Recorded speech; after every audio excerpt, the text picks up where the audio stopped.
Howdy folks, Country Boy 360 coming at you. So I'm getting ready to go on a trip, fishing trip, and it's going to be cold and it's going to be rainy. And one of the things people struggle with, no matter if you're in a boat, if you're on a bank, if you're a kayak, is staying warm. One of the hardest parts to keep warm is your hands. You can see behind me, I got all my stuff. I'm trying to get all my stuff together because it's pretty easy to layer everything. One thing I come across, these right here. These gloves are amazing. So these are the KastKing IceRiver fishing gloves. Now I bought the biggest size they have, which I think is an extra large.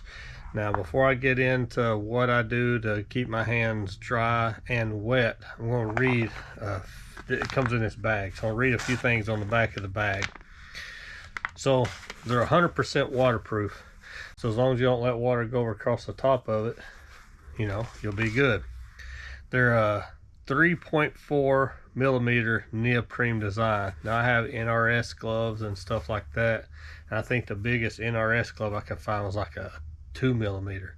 So these are, I don't want to say twice as thick, but 1.5 times as thick maybe. Hold on. Okay, I'm back before I was rudely interrupted by that sneeze. So these are 3.4 instead of 2. It's got an anti-slip embossed palm design. Now on the palm, you can see where the orange is. Right there. It's nice and raised, so if you got, it helps you get a nice grip on stuff. It's seamless. It's a seamless palm design. There's no seams anywhere on the palm. It's all nice and smooth. It's all seamless. It's got a polar fleece lining. So on the inside, it's got a nice, fleece lining, not super thick, which I'm glad it's not really thick. And it's binded, stitched, and glued seams. So the seams are held together in 3 ways. Now, what I like to do, and this is a shout out to my friend Jim. YouTube is Jim Fishing, because he fishes a lot in the winter. So what he said to do is this. So I went to Walmart. Got a big old pack of just cotton gloves, just regular old cheap inexpensive cotton gloves, and I get, I got a bunch of them here, probably 5-8 pair.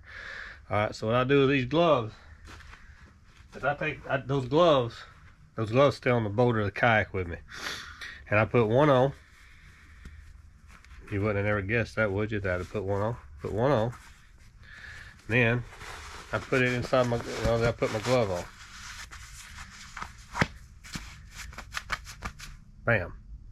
Now what happens when I'm out there and I'm fishing, right? If these gloves are too thick, I can work them off because they fit nice and snug, but you can pull it off. And I have this, I can work with this. Now what happens, say this glove gets wet, I take this glove and I just toss it, and then I look for another one of the same size, and I switch it out. I put a new fresh dry glove on, throw the other wet glove somewhere it won't fall in the water, and I put my glove back on. And that's how I learn to stay warm, to keep my hands warm and dry in the boat. Now some people, they'll also put like the disposable gloves. They'll put that on, then they'll put this on, then they'll put this on. I don't do that. I keep a rag in my boat. If this glove gets wet and I throw it behind my seat or whatever, put it in a compartment, whatever I do with it, I dry my hand off, put another glove on, and then put the KastKing glove over top of it. So that works great. So this video is a 2-part video. One, it's a review of the KastKing IceRiver fishing gloves, which is an amazing waterproof cold weather glove. And part 2 is it's how to keep your hands warm and dry when you're out on the water in the wintertime. Because if you're out there ice fishing, if you're going out like I am walleye fishing in the winter, or trout fishing, or whatever you're fishing for, you got to stay warm. Hardest part to keep warm on our bodies, our feet, and our hands. Well, this takes care of the hands. You got to figure out the feet on your own. I use those big old heavy duty muck boots. So that's it. So get KastKing IceRiver fishing gloves, some old cheap cotton gloves. You can use other gloves, whatever that you like to wear in here. That's what I do. So shout out to KastKing, shout out to Jim Fishing, and y'all be safe. Hope to see y'all on the water. Till next time, Country Boy 360 out.